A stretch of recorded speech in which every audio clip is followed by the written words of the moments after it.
बंधु माने वर्तमान एबे मानविक अधिकार प्रथम क्वेश्चन को मु आलोचना करने को जाऊँगी। मौलिक लक्षण तार मानविक अधिकार मौलिक लक्षण गुड़िक आम आलोचना करवा।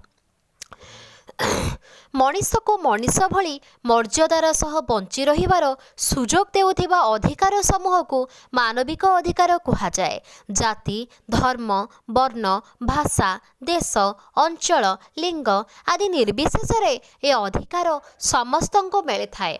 समानता न्याय और मर्यादार भित्तिभूमि उपरे शोषण मुक्त और उज्जवल संभावनापूर्ण समाज गठन पाई यह सचेतनशीलता सृष्टि करिवार प्रतिश्रुति बहन करिथाए।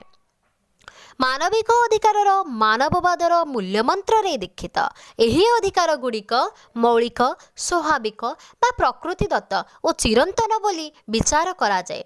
राष्ट्र द्वारा स्वीकृत न हेबा बा संविधान रे स्थान न पाइबा एहार गुरुत्व को ह्रास करे नाही। 1215 मसीहारे इंग्लैंड राजा द्वितीय जॉन को द्वारा स्वाक्षरित माग्ना कार्टा मानविक अधिकार प्रथम लिखित ओ स्वीकृत सनद रूपे विवेचित होता है। 1676 मसीहार अमेरिकार स्वाधीनता घोषणानामा और 1789 मसीहार फ्रांस मानवर अधिकार घोषणानामा मानव अधिकार को एक विश्व आंदोलन रूप प्रदान करथिला।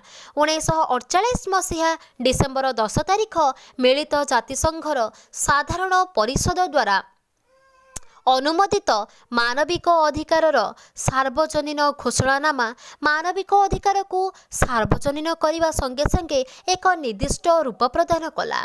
मानविक अधिकार लक्षण प्रथम लक्षण हेउछि सार्वजनीन यूनिवर्सल। मानविक अधिकार कौनसी राष्ट्रर निर्दिष्ट सीमारेखा मध्य सीमाबद्ध नुहे। यह समस्तंकर सामाजिक मूल्यबोधर परिप्रकाश करे। जातिसंघ मानविक अधिकार घोषणानामार प्रथम धारारे प्रत्येक व्यक्ति निजर अधिकार और मर्यादा दृष्टि जन्मरु समान बोली विवेचित होइथान्ते। यह कौनसी भेदभाव को प्रश्रय दिए नाही। द्वितीय अधिकार मानविक अधिकार लक्षण हेउछि मनीष मानविक अधिकार केन्द्रबिंदु। Man is are the centre of human rights. मानविक अधिकार मनीषर स्थिति विकास और मर्यादा संपर्कित अधिकार। यह कौनसी राष्ट्र बा सामाजिक व्यवस्था उपरे निर्भरशील नुहे। यह मनीष को कौनसी देशर नागरिक हिसाब से नुहे बरं मनीष हिसाब से विचार करी केतेक मौलिक अधिकार प्रदान करिथाए। यह समस्त अधिकार समष्टि कलेक्शन ऑफ ऑल राइट्स। यह सामाजिक राजनैतिक और अर्थनैतिक अधिकार सह शांतिपूर्ण सहवस्थान और सहयोगिता पई आवश्यक समस्त अधिकार एक सामग्रिक परिप्रकाश अटे। यह मानव समाजर प्रत्येक सभ्यंकर जीवन धारण और मर्यादा वृद्धिर लक्ष्य रखुथिबारु प्रत्येक अधिकार समावेश एहिठारे घटिथाए। 4 रे यह समस्त अधिकार मूलपिंड soul of all other rights. राजनैतिक परिवेश और राष्ट्र निर्विशेष यह व्यक्तिर अन्य समस्त अधिकार मूलपिंड अटे। यह अधिकार स्वरूप निर्णय करने संगे संगे सेगुड़िकर सुरक्षा कवच हिसाब से कार्य करे।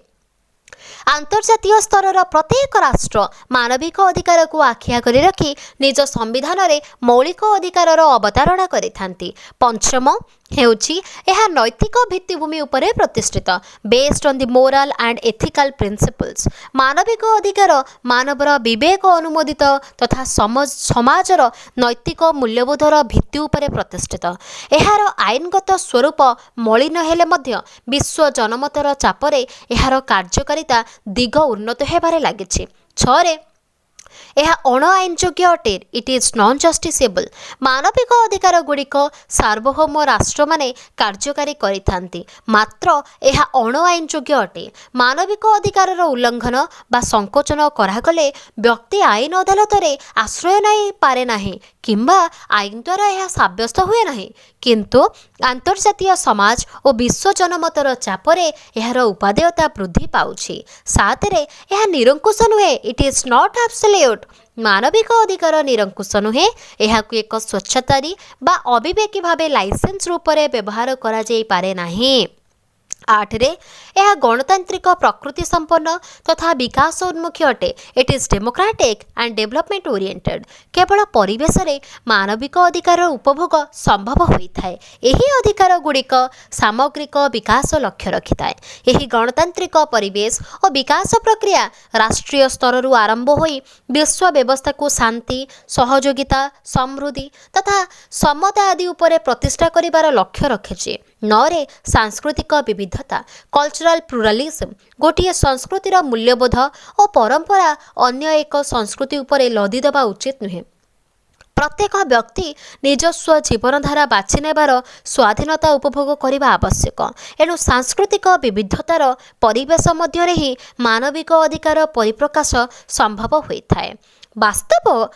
वास्तविक क्षेत्र में मानविक अधिकार अनेक समय पाश्चात्य मानसिकता और स्वार्थ द्वारा कबलित होउछि। एहा व्यतीत एहार गुरुत्व समस्ते उपलब्ध करुथिले मध्य एहार उल्लंघनर क्षेत्र मध्य प्रशस्त अटे। एहाकु कार्यकारी करिबा सहज साध्य नुहे। मानविक अधिकार संपर्क में व्यापक जनसचेतनशीलता सृष्टि करा न गले और जातिसंघर वास्तववादी भूमिका तीव्र न हेले मानविक अधिकार एक फंपा शब्द परिणत हेब। धन्यवाद बंधु माने। शेष में मोर जदि यही कंटेंट आपको भल लगी लाइक शेयर एंड सब्सक्राइब। धन्यवाद।